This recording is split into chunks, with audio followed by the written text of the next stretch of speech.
قابل احترام ہے. اگر ہم ان کی گفتگو پہ جاتے، ان کے فرمودات پہ جاتے، یقین کیجئے پاکستان آج سپر پاور ہوتا. اور یہ بنے گا، اور یہ بنے گا جس طرح صوفی محمد برکت علی صاحب فرمایا کرتے تھے.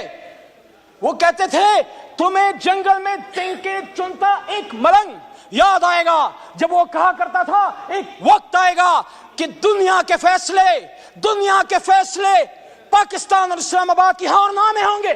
اللہ کے 100 ناموں کے نیچے ہم سب اس بات کا عہد کرتے ہیں، آپ ہو یا ہم ہو، ہم اس بات کا عہد کرتے ہیں یہ پاکستان ہماری ماں ہے، اپنی ماں سے زیادہ اس پاک سرزمین کے وفادار رہیں گے.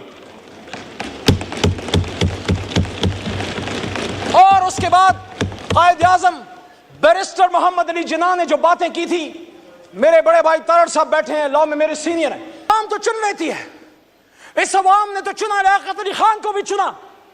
کیوں اس کو چنا دیا گیا؟ اس کے قاتلوں کو کیوں فیسلیٹیٹ کیا گیا؟ جا کے ہسٹری پڑھو. آج اگر میرا لیڈر عمران خان کہتا ہے حمود الرحمان کمیشن پڑھو، اس لیے کہتا ہے کہ ایک الزام تو لگا بھٹو پہ، ادھر ہم ادھر تم کا، لیکن کیا کسی کو اصل حقیقت کا پتہ ہے کہ یحییٰ کا کیا کردار تھا؟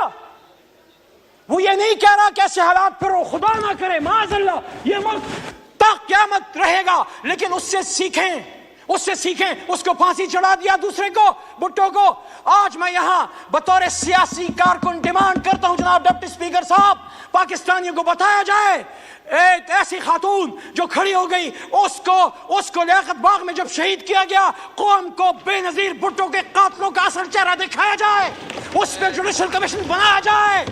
DGISPR صاحب آپ کہتے ہیں judicial commission, yes we are with you, make a judicial commission on 9th May. We want to know who were the people who committed that folly. اعوذ باللہ من الشیطان الرجیم، بسم اللہ الرحمن الرحیم. اللہم صلی وسلم وبارک علی سیدنا محمد وعلی آل محمد. سینئر سیاستدان یہاں ایوان میں موجود ہیں، رانا تنویر صاحب موجود ہیں. آپ کا اسم شریف اس لیے لیا کہ کچھ سینئر پولیٹیشنز آج میں ایوان میں دیکھ رہا ہوں کہ جب 10 سال پہلے اللہ بزرگ برتر نے مجھے موقع دیا اللہ کے 100 ناموں کے نیچے بجٹ سپیچ کرنے کا، تو کچھ میرے سینئرز تو اس وقت نہیں ہیں، شاہ جی نہیں ہیں، خان صاحب نہیں ہیں. اس زمانے میں ہمارے ساتھ ہاشمی صاحب ہوا کرتے تھے، لیکن نواب صاحب موجود ہیں. You be a witness. اگر آپ کو میں 10 سال پیچھے لے جاؤں تو انہی اللہ کے 100 ناموں کے نیچے میں نے کچھ باتیں کی تھی، اور میں 10 منٹ کے اندر اس کو، اور میری بات آج کسی جماعت کی نہیں، دوبارہ میں یہ بات کر رہا ہوں، مقدمہ جمہوریت رکھنا چاہتا ہوں اس ایوان اللہ کے 100 ناموں کے نیچے، ان کے سامنے جو اس ملک کے اصل وارث ہیں 25 کروڑ عوام. ہمارا تعلق مختلف جماعتوں سے ہو سکتا ہے، لیکن ہماری آخری وفاداری اللہ اور اس کے رسول کے بعد اپنی جماعت اور اپنے لیڈر سے پہلے ان عوام کے ہے جو پیچھے ہمارے پیچھے کھڑے. کوئی لاہور سے آیا ہے، کوئی کراچی سے آیا ہے، کوئی خیبر پختونخوا کے بلند و بالا پہاڑوں سے آیا ہے. مجھے آج یہ بات بڑی خوبصورت یاد آئی ہاشمی صاحب کی جو انہوں نے مجھے ایک دفعہ کی تھی. وٹو صاحب نے فرمایا تھا، میں پوچھا ہاشمی صاحب آپ سیاست میں کیوں آئے ڈپٹی اسپیکر صاحب؟ تو انہوں نے کہا یار مجھے ایک جگہ ایسی چاہیے تھی جہاں کہ میں اپنی بات کر سکوں. تو میری درخواست ہے تمام ایوان کے معزز لوگوں سے، دوستوں سے، بھائیوں سے، بہنوں سے، اپنی بات کیجئے، دوسرے کی سنیے، اور ہم گالی سے نہیں بلکہ دلیل سے جواب دیں. وہاں سے بھی ایک غلطی ہوئی، ہماری طرف سے بھی ہوئی، میں کسی کا نام نہیں لیتا، میں سمجھتا ہوں دونوں نہیں ہونے چاہیے تھے. ہمیں اس ایوان کو ایک ایسا ایوان بنانا ہے جناب ڈپٹی اسپیکر صاحب کہ جس کے ہمارے بچے نوجوان ہمیں فالو کرتے ہیں، ہم ان کے لیے لیڈرز ہیں. ہر باپ ہر ماں اب کم از کم اپنی بیٹا یا بیٹی کا لیڈر ضرور ہوتا ہے. جو درد آج وسیم صاحب آپ نے بیان کیا، پچھلی اسمبلی میں نے یہ بات کی تھی، ہم سب پاکستانی ہیں، پشتون ہم نے ووٹ کی طاقت سے بنایا، پنجابیوں نے قربانی دی، سندھی بلوچ سب نے. میں برملا اس کا اظہار کرتا ہوں، سب سے بڑی قربانی پاکستان کے لیے اگر کسی نے دی ہے، اردو سپیکنگ نے دی ہے کہ اپنا گھر چھوڑ کے پاکستان کو گھر بنایا. آؤ ان کو سینے سے لگاؤ اور ساتھ میں بلوچ کو بھی سینے سے لگاؤ. تو آج سے 10 سال پہلے ڈپٹی اسپیکر صاحب آپ کی فل توجہ آج مجھے چاہیے. آپ دیندار آدمی ہیں اور میں نے آپ کو ہمیشہ جے نماز پہ اپوزیشن لابی میں دیکھا تھا.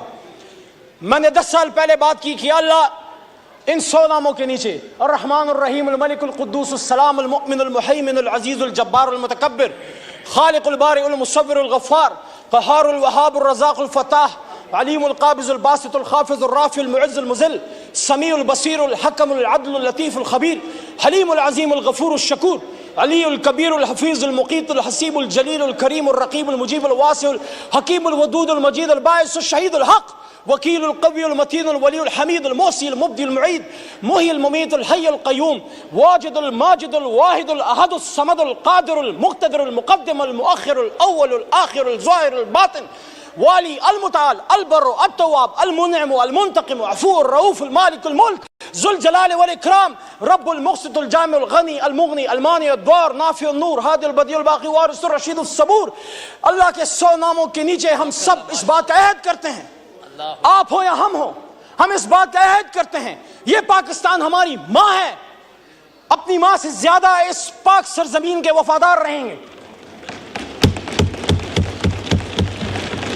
اور اس کے بعد قائد اعظم بیرسٹر محمد علی جناح نے جو باتیں کی تھی، میرے بڑے بھائی تارڑ صاحب بیٹھے ہیں، لاء میں میرے سینئر ہیں، قابل احترام ہیں، اگر ہم ان کی گفتگو پہ جاتے، ان کے فرمودات پہ جاتے، یقین کیجئے پاکستان آج سپر پاور ہوتا، اور یہ بنے گا، اور یہ بنے گا جس طرح صوفی محمد برکت علی صاحب فرمایا کرتے تھے. وہ کہتے تھے تمہیں جنگل میں تنکے چنتا ایک ملنگ یاد آئے گا، جب وہ کہا کرتا تھا ایک وقت آئے گا کہ دنیا کے فیصلے پاکستان اور اسلام آباد کی ہاں اور نہ میں ہوں گے، لیکن اس کے لیے ہمیں کھڑا ہونا ہوگا، مضبوط ہونا ہوگا. اس آدمی نے کہا تھا جناح صاحب نے کہ مسلمان مصیبت میں گھبرایا نہیں کرتا، تو پھر انہوں نے آپ کو آگے کی ڈائریکشن بھی دی، حکومت کیسے کرنی ہے، فائنانس کیسے چلانا ہے، لا منسٹری کا کیا کام ہے، بیوروکریسی نے کیا کرنا ہے، آرمڈ فورسز نے، جس کو ہم اسٹیبلشمنٹ کہتے ہیں، آرمڈ فورسز نے کیا کرنا ہے، سیاستدانوں نے کیا کرنا ہے. میں مقدمہ جمہوریت میں آگے بڑھنے سے پہلے بجٹ 2024 پہ ایک بات کرتا ہوں. جو بھی حکومت آتی ہے، جو کرنے والا کام ہے وہ اس کی طرف ہم نہیں جاتے. ہم کہیں گے برا بجٹ ہے، یہ کہیں گے اچھا بجٹ ہے، لیکن اس آدمی نے 1948 میں یہ بات کی تھی اسٹیٹ بینک آف پاکستان کو سپیچ کرتے ہوئے، کہا تھا. اور یہ بات پاکستان کی فائنانس منسٹری 75 سال سے اپنے ویب سائٹ پہ، اپنے سینٹرل آفس میں، جب Asad Umar minister for finance ہوا کرتے تھے، ہم جب جاتے تھے میں دیکھتا تھا وہاں بڑا بڑا لکھا ہے، ہمایوں صاحب، اورنگزیب صاحب، بڑا بڑا لکھا ہوا ہے. قائد اعظم نے سن 48 میں فرمایا، مفہوم ہے تقریباً، الفاظ ایسے ہی ہیں تقریباً، کہ I shall watch، state bank کو کہہ رہے ہیں کہ I shall watch with keenness the work of your research organization in devising the banking principle according to Islamic banking system. ایسا ہی ہے. اور اس میں وہ یہ بھی کہتے ہیں Honorable Finance Minister صاحب کہ the Western economic system has given the world nothing but 2 world wars. تو انہوں نے ہمیں راستہ کیا دیا؟ راستہ یہ دیا کہ آؤ دنیا کو ربا فری، سود سے پاک معیشت دیں. مسلمانوں نے ہند نے جب پاکستان بنایا تھا لا الہ الا اللہ محمد رسول اللہ کے نام پہ، تو ہم نے دنیا کو جب ایک نئی ریاست دی، اللہ رسول کے نام پہ پہلی ریاست ہے اور شاید آخری ریاست، تو وہاں ہم نے دنیا کو اپنا اکنامک سسٹم دینا تھا. ہاں مشکل ہے اور جیسا مشکل ہے، لیکن سفر، وہ جو نیلسن منڈیلا نے کہا تھا نا کہ journey of 1000 miles starts with a single step. Let's take that step today from the National Assembly of Pakistan, my learned brothers and sisters. دوسرا، قائد کی بات تو بڑی ایک انسان کی بات ہے. اللہ کیا کہتے ہیں؟ سورہ بقرہ آیت نمبر 276، الذين يأكلون الربا لا يقومون إلا كما يقوم الذي يتخبطه الشيطان من المس ذلك بأنهم قالوا إنما البيع مثل الربا وأحل الله البيع وحرم الربا فمن جاءه موعظة من ربه فانتهى فله ما سلف وأمره إلى الله ومن عاد فأولئك أصحاب النار هم فيها خالدون. مفہوم یہ ہے کہ جو لوگ سود کھاتے ہیں وہ اس جہان میں ایسے اٹھیں گے يتخبطه الشيطان من المس، جیسے ان کو if the evil has touched them. اور پھر آگے کیا کہتا ہے اللہ تعالیٰ؟ اللہ آگے آیت نمبر 276 میں کہتا ہے یمحق اللہ الربا ویربی الصدقات واللہ لا يحب كل کفار نثیم. اللہ ربا کو ختم کرتا ہے، سود کو ختم کرتا ہے، اور اللہ صدقات کو بڑھاتا ہے. اور آگے پھر اللہ کریم کیا فرماتے ہیں؟ یا ایھا الذین آمنوا اتقوا اللہ وذروا ما بقی الربا ان کنتم مؤمنین. اے ایمان والو، اگر اللہ سے ڈرتے ہو تو ربا کو چھوڑ دو، سود کو چھوڑ دو. سارے بجٹ پھر آپ کی ملک و قوم کی ترقی کے بجٹ ہوں گے، چاہے نون بنائے، پیپل پارٹی بنائے یا ہم خان صاحب بنائے. اور آگے اللہ کیا کہتے ہیں؟ یہ بڑی سخت آیت ہے. ڈپٹی اسپیکر صاحب مجھ میں جرأت نہیں. آپ خود شاہ صاحب آپ خود صاحب تصوف خاندان سے تعلق رکھتے ہیں, آپ میں بھی ہمت نہیں, ہم میں کسی میں ہمت نہیں. اللہ کہتے ہیں یا ایھا الذین آمنوا اتقوا اللہ وذروا ما بقی الربا ان کنتم مؤمنین فإن لم تفعلوا فاذنوا بحرب من اللہ ورسولہ وإن تبتم فلکم رؤوس اموالکم ولا تظلمون ولا تظلمون. اور جو کوئی سود کرے گا وہ اللہ رسول سے جنگ کرتا ہے. ہم ہمت اللہ رسول سے جنگ کرنے کی؟ 75 سال سے جنگ کر رہے ہیں, پھر کہہ رہے غربت کیوں ہے؟ میری بہن نے باتیں کی, شازیہ مری صاحبہ نے, میں ان کے بات کو سپورٹ کرتا ہوں. ایک ریاست اسلام, ریاست پاکستان ایک اسلامی ریاست میں صلاحیت ہونی چاہیے to take along the underprivileged people with you, the impoverished people with you, those people who need our support. ہر کوئی تو پیروں پہ کھڑا نہیں ہے, ہم نے ان کو اٹھانا ہے, سینے سے لگانا ہے. وہ عوام تو چن لیتی ہے, اس عوام نے تو چنا, لیاقت علی خان کو بھی چنا. کیوں اس کو چنا دیا گیا؟ اس کے قاتلوں کو کیوں فیسلیٹیٹ کیا گیا؟ جا کے ہسٹری پڑھو. آج اگر میرا لیڈر عمران خان کہتا ہے حمود الرحمان کمیشن پڑھو, اس لیے کہتا ہے کہ ایک الزام تو لگا بھٹو پہ, ادھر ہم ادھر تم کا, لیکن کیا کسی کو اصل حقیقت کا پتہ ہے کہ یحییٰ کا کیا کردار تھا؟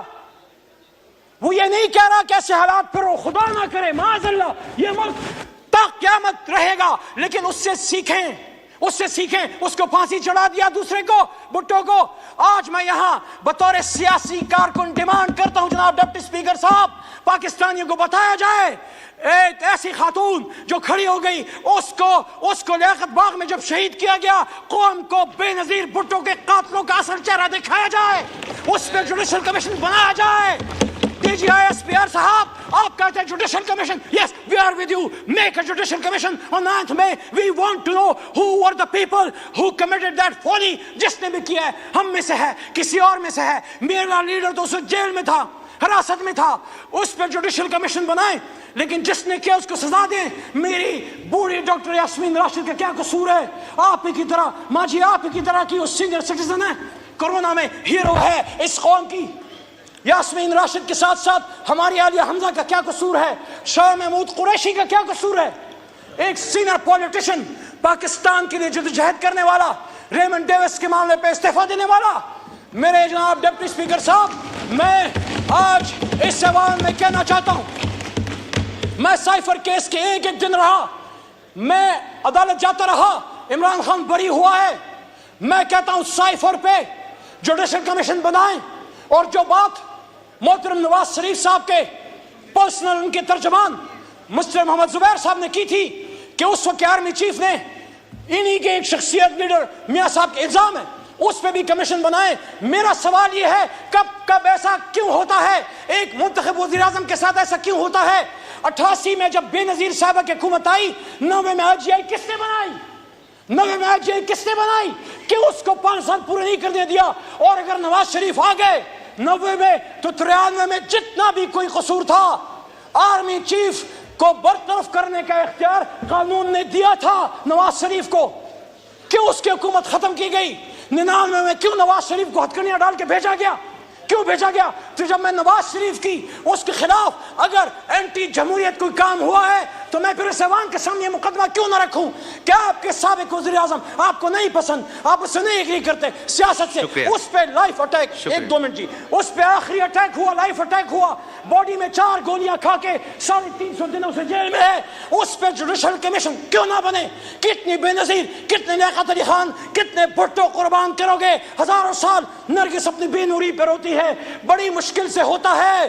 چمن میں دیدور پیدا, مقدمہ جمہوریت یہ ہے. میرے بھائیوں, میری بہنوں, میرے دوستوں, do not fight for power. Don't go into power politics. Do not fight for power. Fight for the people of Pakistan. شکریہ. آپ شکریہ. مائک کھولیں. تو صاحب کی جماعت میں ہیں, آپ کھڑے رہیں. میں عمران خان کے ساتھ کھڑا رہوں گا انشاءاللہ. جیل بھی نہیں توڑ سکی. لیکن میں یہ کہتا ہوں پاکستانیوں, میں یہ کہتا ہوں میرے دوستوں, میں یہ کہتا ہوں جب بات پاکستان کی ہو, جب بات اسلام کی ہو, جب قائد کی ہو, پھر اپنے لیڈر کی بات چھوڑ کے اس لیڈر کی بات اپنا لو پھر اللہ رسول کی بات پکڑ لو. آپ میں سے ہر ایک لیڈر ہے, میں نے پچھلی سپیچ میں بھی یہ بات کی, ہم اپنا اسٹیچر بڑھائیں, اپنے لیڈر کی غلط بات کو غلط کہیں, پاکستان زندہ باد کے لیے کہیں. اور اس شعر کے ساتھ اسپیکر صاحب آپ کو شعروں کا بڑا شوق ہے, صاحب ذوق ہیں, یہ شعر اس مقدمے جمہوریت کا درد ہے, یہ شعر اس مقدمے جمہوریت کا درد ہے, یہ عمران خان کا بھی درد ہے, یہ نواز شریف کا بھی درد ہے, یہ شہید بھٹو کا بھی درد ہے, یہ قائد اعظم کا بھی درد ہے. جاگن والیاں رچ کے لٹے سوئے تسی بھی ہو تو سوئے اسی بھی ہیں, لالی اکھیں دی بے دستی ہے, روئے تسی بھی ہو تو روئے اسی بھی ہیں. پاکستان زندہ باد, جمہوریت زندہ باد, عمران خان پائندہ باد. شکریہ.